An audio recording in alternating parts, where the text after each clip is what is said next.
Cyber अपराधी अलग अलग तरीके से लगातार लोगों को निशाना बना रहे हैं। ताज़ा मामला एक रेडियो एफएम का है, जहां पर स्पाइसजेट कंपनी से करार के तहत कुछ एयर टिकट एक वेबसाइट पर डाले गए थे। उन एयर टिकट को वेबसाइट हैक करने के बाद बुक कराया गया और साइबर अपराधियों ने उन टिकट को जो यात्री हैं उनको बेच भी दिया। यात्रा करने के बाद तमाम यात्री वापस भी आ गए। जब एफएम रेडियो को इस बारे में जानकारी लगी तो साइबर क्राइम थाने में इस मामले में एफआईआर दर्ज कराई गई है। तकरीबन 10 लाख से ज़्यादा की कीमत के जो टिकट हैं उनको यहां पर बेचा गया था। साइबर क्राइम पुलिस के अधिकारियों का कहना है कि जो भी यात्री इन टिकट पर यात्रा कर आए थे उनके बारे में जानकारी जुटाई जा रही है और फिर इनसे इस बात की जानकारी ली जाएगी कि टिकट लेने के लिए किन बैंक खातों में पैसा दिया गया था। उसके बाद उन आरोपियों तक पहुंचने का प्रयास पुलिस के द्वारा जरूर किया जा रहा है, लेकिन साइबर अपराधी अलग अलग तरीके से लगातार लोगों को इसी तरीके से निशाना बना रहे हैं। कभी डिजिटल अरेस्ट कर कभी ट्रेडिंग के नाम पर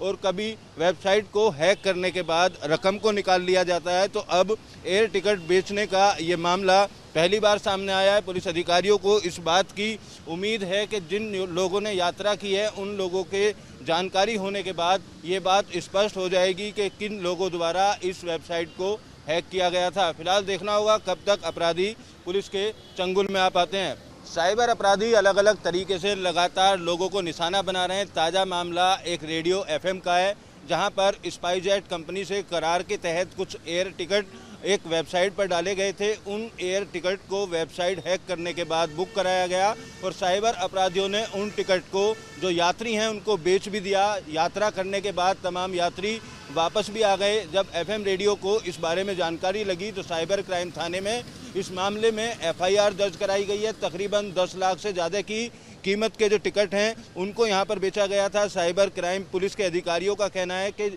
जो भी यात्री इन टिकट पर यात्रा कर आए थे उनके बारे में जानकारी जुटाई जा रही है और फिर इनसे इस बात की जानकारी ली जाएगी कि टिकट लेने के लिए किन बैंक खातों में पैसा दिया गया था। उसके बाद उन आरोपियों तक पहुंचने का प्रयास पुलिस के द्वारा जरूर किया जा रहा है, लेकिन साइबर अपराधी अलग अलग तरीके से लगातार लोगों को इसी तरीके से निशाना बना रहे हैं। कभी डिजिटल अरेस्ट कर कभी ट्रेडिंग के नाम पर और कभी वेबसाइट को हैक करने के बाद रकम को निकाल लिया जाता है। तो अब एयर टिकट बेचने का ये मामला पहली बार सामने आया है। पुलिस अधिकारियों को इस बात की उम्मीद है कि जिन लोगों ने यात्रा की है उन लोगों के जानकारी होने के बाद ये बात स्पष्ट हो जाएगी कि किन लोगों द्वारा इस वेबसाइट को हैक किया गया था। फिलहाल देखना होगा कब तक अपराधी पुलिस के चंगुल में आ पाते हैं। उसके बाद उन आरोपियों तक पहुंचने का प्रयास पुलिस के द्वारा जरूर किया जा रहा है, लेकिन साइबर अपराधी अलग अलग तरीके से लगातार लोगों को इसी तरीके से निशाना बना रहे हैं। कभी डिजिटल अरेस्ट कर कभी ट्रेडिंग के नाम पर